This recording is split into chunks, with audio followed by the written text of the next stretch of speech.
Alright, do 30 sit-ups. I can tell that there's muscles I'm not using. Yeah. You know? Yeah. It's becoming evident. Yeah. Wow.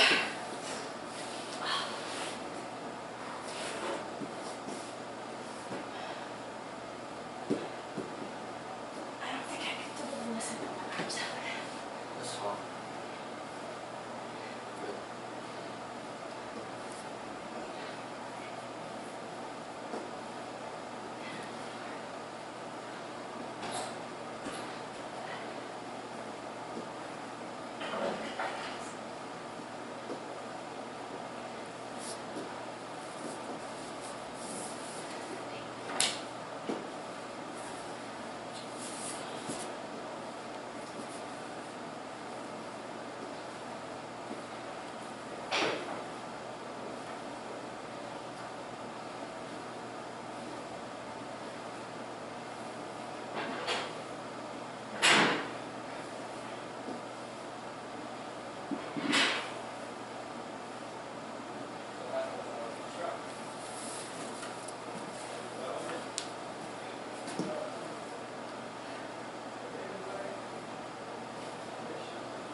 Good.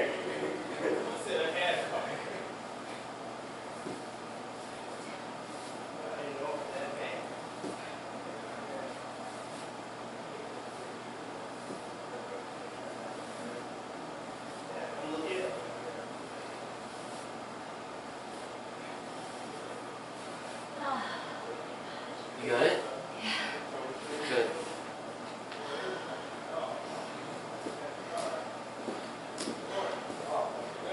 Do they know what we're doing? What time it is? Say again? You're stretching.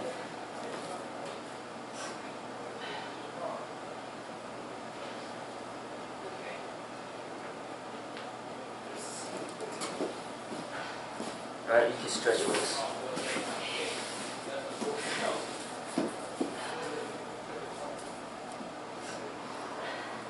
We're on day 157, Osho first in the morning. To be loving is to be religious. To be in real love with existence is to be in prayer. There's no need to go into the scriptures, no need to learn theology, no need to ponder over stupid nonsense called philosophy. There's no need. One has to love the flowers and the birds, and the trees and the stars and the people, and that's enough. One has to go on improving one's quality of love. One has to make it more and more unconditional, unmotivated, undemanding, non-dominating, non-egoistic. When your love is absolutely pure, you have obtained godliness. There's nothing more to it. You have obtained the ultimate perfection of life. Love is the essence, so let it become your path.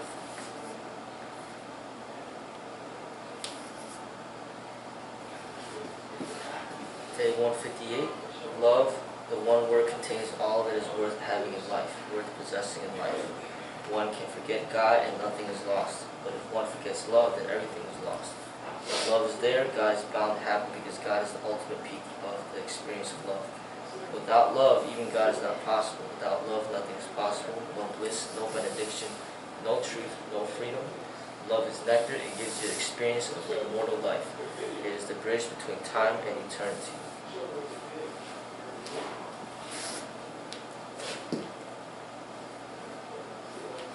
Day 159.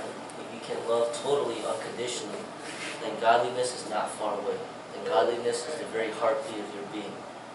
Wherever love is, God is. Love is the fragrance of God's presence. So remember this and destroy all that society has created in you to prevent you from remembering your reality. We are made of love and we are made for love.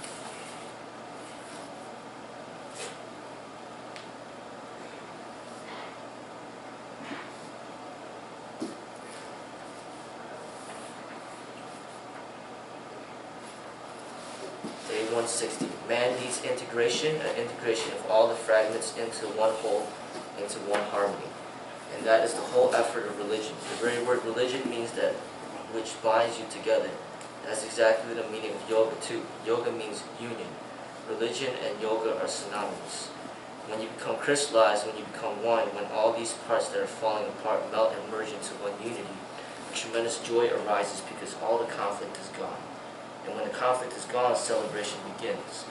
All the meditative techniques are devised in such a way that they can bring the quarreling fragments closer to each other, into friendship, into harmony, into accord.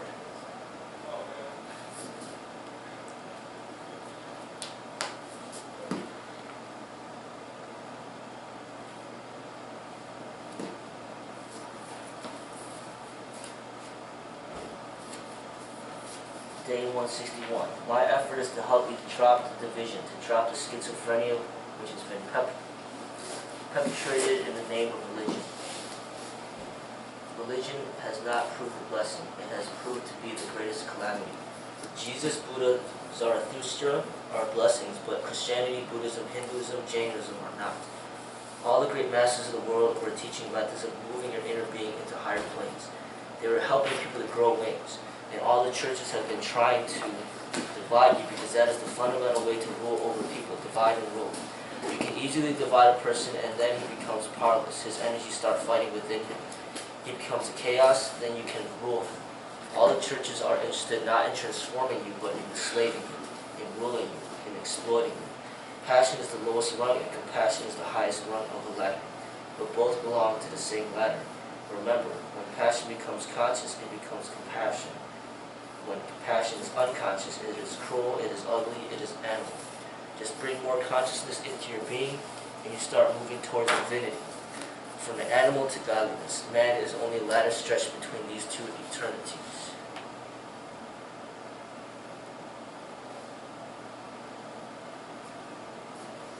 The passage was talking about, you hear about, divide and conquer, but the part where it's talking about dividing an individual, it's pretty, it stands out.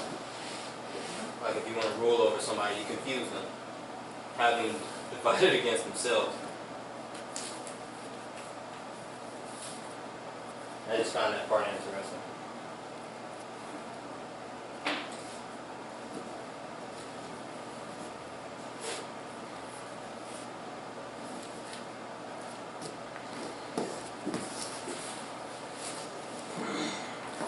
Day 162. Bliss is the highest dimension of joy. The first is pleasure, that is animal. The second is happiness, that is human. And bliss is divine. Sex is animal, love is human, prayer is divine. In love there may be sex, there may not be. In prayer there is no possibility of sex, it simply disappears. Hence Tantra cannot be understood by ordinary people. They're bound to misunderstand it. It is prayer, it has nothing to do with sex. Even making love has nothing to do with sex. When it becomes a meditation, a prayer, just the melting and the meeting and the merging of energies in prayerful mood, it is not even fun or play, it is devotion. Bliss is the goal because only in blissfulness do you touch the highest peak of your being. Do you come to your total realization. Man is a 3-story building. The ground floor is animal, and it is good, nothing is wrong in it. I am not against it, but I would like everybody to know something of the higher. Let the lower be the base, but don't remain confined to it.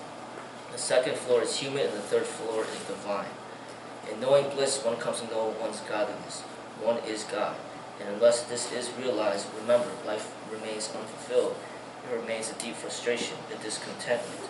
When you have reached your ultimate peak, only then is there contentment, peace, silence, and deep satisfaction that one has arrived.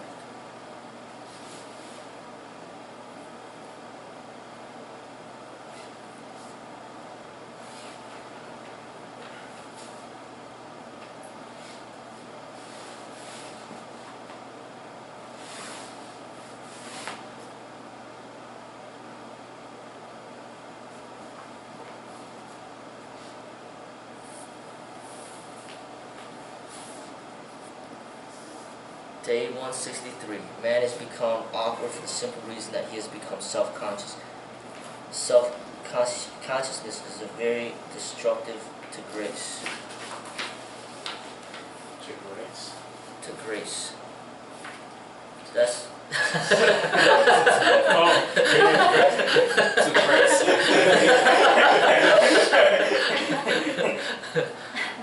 That's why if you're talking to a friend, you talk gracefully, but if you're talking to a great audience, if thousands of people are listening to you, you lose all grace, you become awkward, you start perspiring, you start trembling, you forget everything.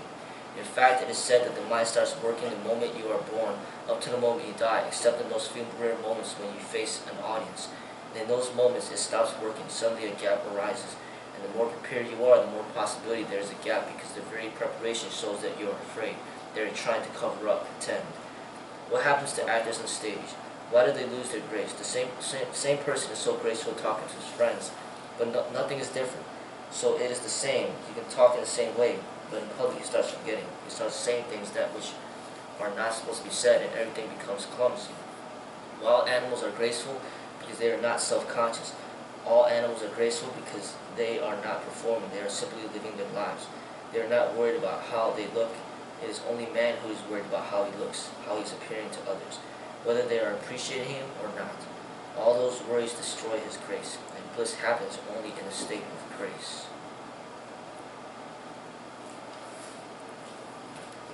That's my favorite one that's been read so far. I like that one a lot. That's really cool. I never thought of those things like that. I can relate to it just on like the performing level, but just like my interest in things like hobbies in life. I think that's why like people choose the things that they choose to get into. And you know, a perfect example why we're all here. You know what I mean? Like trying to I guess access that grace, right? That is unplanned and unrehearsed and not yet. I think that's why I like performing so much, and that's why I like the sparring so much, because no matter what you prep for, anything goes in those moments all of a sudden. A lot of times I don't like, I mean actually, it's kind of irresponsible for me, but like I don't like going to rehearsals as a musician. Like I don't, most gigs of most bands, you want to rehearse and go in correct, but a lot of times I'm like, oh, I don't want to do that. Like, my favorite gigs are the ones I show up on and I don't even know the band, maybe just one guy who's met me once, you know, so I show up with new faces, no one knows what to expect. I don't know what to expect from them. I love that. So it's kind of like the spontaneity. Yeah. But, I mean, I think that's what the nature of that spontaneity, like the passage was saying, if I think I understood it right, like, what was it? It was talking about grace versus what? What was it? Grace versus. Either way, it's kind of saying when you show up with like a speech plan or something, your grace isn't there anymore. Right. Planned it. You know, you guys have you ever heard of Toastmasters? Toastmasters? Yeah, but what is that? I've heard of that. What is that? It's like a lecture circuit or something like that. Yeah, I'm a group in Niles at the library every Wednesday. If you guys ever wondered about it. It's actually the first and third Thursday starts at 7:30 to 9 at Niles Library. Toastmasters allows you to speak confidently in front of people. Because I have like inventions that I have to present in front of potential investors. Okay. And I can't present the product because I'm not confident enough to go up there. And then you get the jitters. Sure. And then you don't know what to say. So Toastmasters teaches you to go up there and speak. And they even count the ums and the ohs and the so's and you know and likes. Because we talk that way, we don't even think about it. Right. One time we counted you know in the speech, and he said it so many times, you couldn't even hear the rest of the message. Yeah. Because those filler words take up too much, you know. So we have to be comfortable with silence, and you have to be comfortable with being uncomfortable.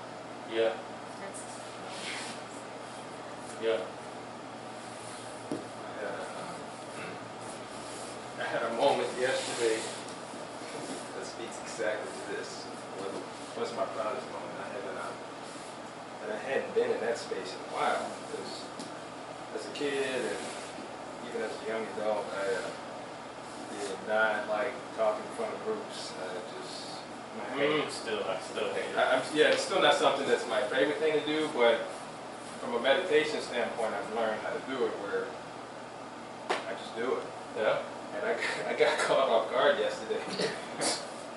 I'm walking into a staff meeting, coming from another meeting, so I'm just like I'm not tuned in, I'm not present with what's going on. I just kind of walked in, went in those seats, I went over, sat on the windowsill, and first thing they're talking about is like, announcements and good news, and there's on PowerPoint, it's a big ass picture of our basketball team. And like, bam! Because we had, we did pretty good. Kind of like a little internal company thing, but so the director was like, "Oh, say who everybody is." I don't know. I just felt like really, really uncomfortable. Just put you on the spot. Just put me on the spot, and I think normally that wouldn't have bothered me, but for some reason it just got to me, and just everything was. I couldn't remember anybody's name. I'm trying to identify. That's damn. Where is he? How's he understand? I was just totally disheveled, man. I was like, and after that moment, I sat down and I just had to like take some breath. Like, what the hell just happened? That it was what you just said. Show up on Wednesday night. Tomorrow night we have it, and basically you go up there and it's called table topics. So you pick up a card and you have to read what's on the card, and then you got to think on your feet, and you got to answer what's on the card. So you got to be able to think. So just like here, you got to get used to verbal punches. So I ain't taking no punches. well, that's the thing. You have to be able to, Right. if you want to debate with me, be prepared. Right. So that you're not caught off guard, because I could put you on the spot if you said the wrong things, right? Just like here. It's kind of fun. It's a shoot. Do some verbal combat drills. Yeah, I think that's part of the martial arts development that people don't realize how important it is. And in the police academy, they call it like verbal judo. Basically. Yeah. Talk about like call it verbal. They actually call it verbal judo. They teach you part of it in the police academy, like one day or something, where you're basically learning how to de-escalate a situation with your voice. So say you have confidence in your voice, and you could direct them what to do, and essentially it could prevent death to them, or even to yourself. So if you be like, get the fuck out of the car! Yeah. Or instead of being like, please sir, could you step out the car? And then, they could take that, he's timid, it's just the way, your tone of voice, and the way that you speak to people. Or it doesn't have to be amped up, it could just be them being angry and then you calming it down with your tone of voice. Right. Flipping it, like, Yeah, just flipping it up, and they're talking about the importance of that, and honestly, I think that's really important for the martial arts, because in my eyes, like everybody associates Bruce Lee with martial arts, but in camera he doesn't really talk much, he's just whipping people up, right? But, let's see what that is.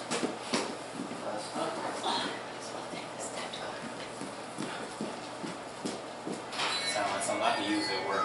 I ain't got it. Okay. So what do we do from here? Like, oh no, I ain't got it. All right. Well, next time have it. You sure?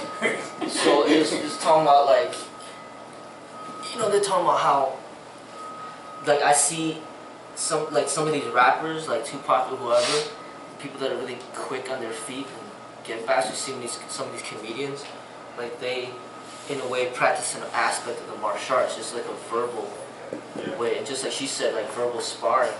Like that's pretty much what it is. Like, and that's very practical, because a lot of times people will say certain things or disrespect you, and then if you come back to them like right away, you put them in check, then they don't say nothing to you ever again, or they stop bullying you.